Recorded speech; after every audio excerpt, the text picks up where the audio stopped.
नमस्कार, मैं हूं doctor Sumita Mishra, paediatric intensivist, Manipal hospital Siliguri से। आज हम डिस्कस करेंगे बच्चों को कितना पानी पीना चाहिए, कितना दूध पीना चाहिए और क्या हम बच्चों को कार्बोनेटेड ड्रिंक्स दे सकते हैं या नहीं दे सकते हैं, क्या हम बच्चों को जूस दे सकते हैं या नहीं दे सकते हैं। तो आइए पहले जानते हैं कि किस एज से कितना कितना पानी दे सकते हैं रिकमेंडेशंस के हिसाब से। पहले तो 6 मंथ्स में बच्चे को पानी की कोई रिक्वायरमेंट नहीं होती है, ओनली एक्सक्लूसिव ब्रेस्ट फीडिंग से उसका पानी का रिक्वायरमेंट पूरा हो जाता है। जैसे ही 6 महीने के बाद आप बच्चे को घर का खाना देना स्टार्ट करते हैं ब्रेस्ट फीडिंग के साथ में, तब उसका वाटर रिक्वायरमेंट डेली के हिसाब से आ जाता है। तो आपका जैसे ही बच्चा 6 मंथ्स टू 12 मंथ्स का होता है, आप उसको खाना दे रहे हैं, उसके साथ में जो रिकमेंडेड वाटर इनटेक है वो है 0.5 to 1 कप। अप्रॉक्सीमेटली 1 कप का मेजरमेंट है आपका 250 ml। 12 महीने से 24 महीने के बच्चे, मतलब 1 साल से 2 साल के बच्चे में ये रिकमेंडेशन है 1 से 4 कप, 250 ml से आपका 1 लीटर अप्रॉक्सीमेटली। और 2 से 5 साल के बच्चे के लिए यही रिकमेंडेशन है आपका 250 ml से 1.5 लीटर्स पर डे बेसिस पे। तो ये जो गाइडलाइन है ये basically American academy of paediatrics का गाइडलाइन है, क्योंकि अमेरिका एक कोल्ड कंट्री है, वहाँ पे वाटर रिक्वायरमेंट इंडिया के कंपैरिजन में एवरेज 250 to 500 ml कम होता है। तो जैसे ही हम इंडिया के हिसाब से इसको कन्वर्ट करते हैं, हम बच्चे को जो मैंने अभी जस्ट बताया उससे 1 से 2 कप ज़्यादा पानी एवरेज दे सकते हैं पर डे। यानी कि 6 से 12 महीने के बच्चे को 1 से 2 कप पानी, और आपका 1 से 2 साल के बच्चे को 2 से 5 कप पानी, है ना। और 2 से 5 साल के बच्चे को आप एवरेज 2 कप से लेके 7-8 कप पानी तक दे सकते हैं, डिपेंडिंग ऑन उसका डेली एक्टिविटी, उसका बॉडी का वेट और उसका जो जहाँ पे आप रह रहे हैं। अगर आप कोल्ड एरियाज़ में रह रहे हैं तो मे बी थोड़ा कम, अगर आप हॉट एंड ह्यूमिड एरियाज़ में रह रहे हैं तो may be water requirement is more, उस हिसाब से हम दे सकते हैं। ये जो चार्ट है ये हमारे वेबसाइट पे भी अवेलेबल रहेगा रेफरेंसेस के लिए। अब हम जानते हैं कि बच्चे को क्या मिल्क दे सकते हैं। तो again American academy of paediatrics बोलती है कि आप बच्चे को 2 साल तक, 1 साल तक तो आपका 1 से 2 साल का जो बच्चा है उसको full fat cow's milk allowed है, रिकमेंडेड है। 2 साल के ऊपर के जो बच्चे हैं उनमें low fat cow's milk recommended है, क्योंकि एज़ पर देयर स्टडीज़, उनकी स्टडीज़ के हिसाब से अगर आप 2 साल के बियॉन्ड में बच्चे को फुल फैट काउज मिल्क देते हैं हर बार जब भी आप दे रहे हैं, उनमें चांसेस ऑफ ओबेसिटी, मोटापे का रिस्क बढ़ जाता है।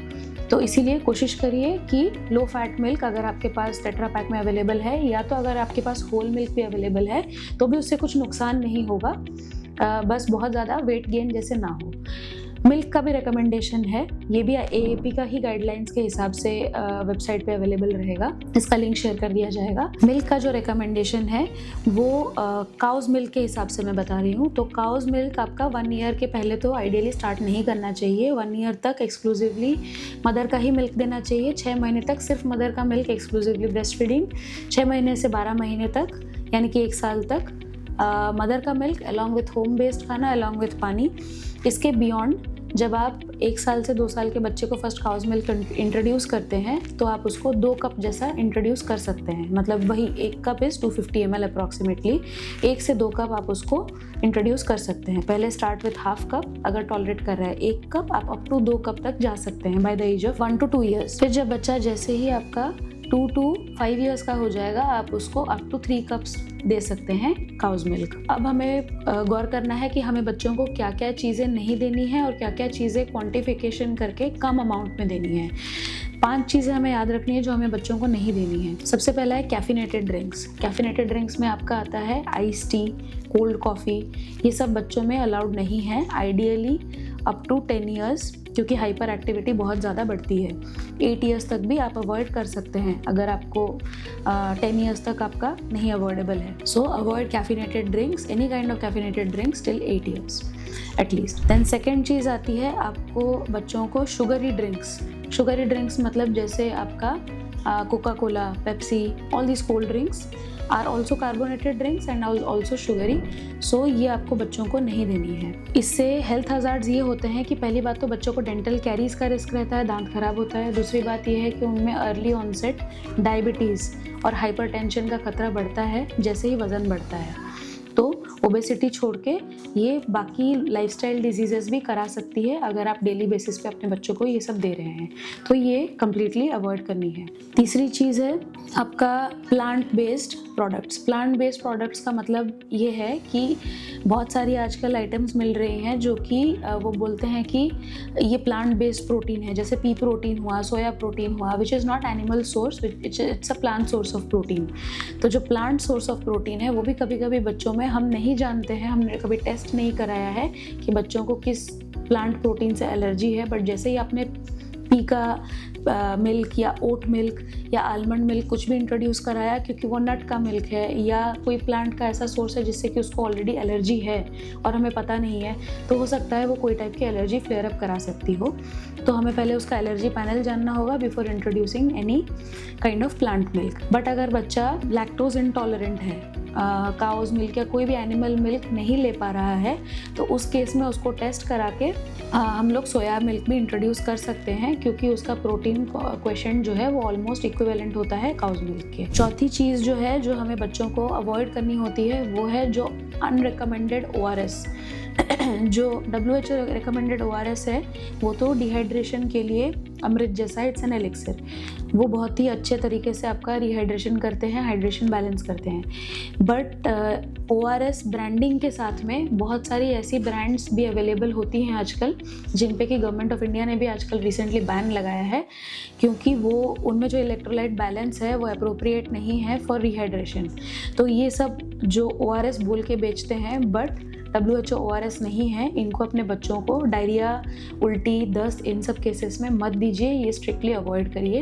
ये सब टेट्रा पैक में भी आते हैं, फ्लेवर के फॉर्म, फ्लेवर्ड ORS करके ये लोग सेल करते हैं, तो try to avoid this. And the foremost thing is 100% juice. बहुत बार हम ये सोचते हैं एज पेरेंट्स कि चलो फ्रूट्स नहीं खा रहा है तो जूस दे सकते हैं। हम लोग बहुत बार डॉक्टर को जाके पूछते हैं कितना जूस दे सकते हैं, जूस तो अच्छा होता है, जूस दे सकते हैं कि नहीं। तो जूस के लिए भी गाइडलाइंस है। 100% जूस का मतलब है आपने उसमें पानी या शुगर नहीं मिलाया है, आपने सिर्फ फ्रूट को प्रेस किया है, पल्प निकाल के फेंका है और जूस दिया है। तो इन एनी केस, क्योंकि उसके पल्प में फाइबर होता है और बहुत सारे विटामिन्स होते हैं, वो लॉस्ट हो जाते हैं जब हम फ्रेश प्रेस्ड जूस बनाते हैं। और जूस में फ्रक्टोज का बहुत हाई अमाउंट होता है, तो फ्रक्टोज भी एक काइंड ऑफ शुगर है, वो भी हम लोगों का बॉडी में जाके हानिकारक ही साबित होता है। तो इसीलिए जब आप फ्रूट जूस देते हैं तो आप अपने बच्चे को फ्रूट का एसेंस नहीं दे रहे हैं बल्कि सिर्फ फ्रक्टोज दे रहे हैं। तो कोशिश करिएगा बच्चों को पहले होल फ्रूट इंट्रोड्यूस करने की, fruit juice as an option नहीं देने की। बट अगर बच्चे को किसी, आप कहीं ट्रैवल कर रहे हैं, अंडर अनअवॉइडेबल सर्कमस्टेंसेस अगर आपको जूस इंट्रोड्यूस करना ही है, तो कोशिश करिए कि 2 साल के अंडर में बच्चे को आप जैसे फ्रूट जूस नहीं दे रहे हों। It is not recommended. 2 से 3 साल के बच्चे को आप यूजुअली एक कप तक दे सकते हैं फ्रूट जूस। 1 कप वही 250 ml इज़ 1 कप वाला क्वांटिफिकेशन, और अप टू 5 years आप उसको 1 से 1.5 कप जूस दे सकते हैं।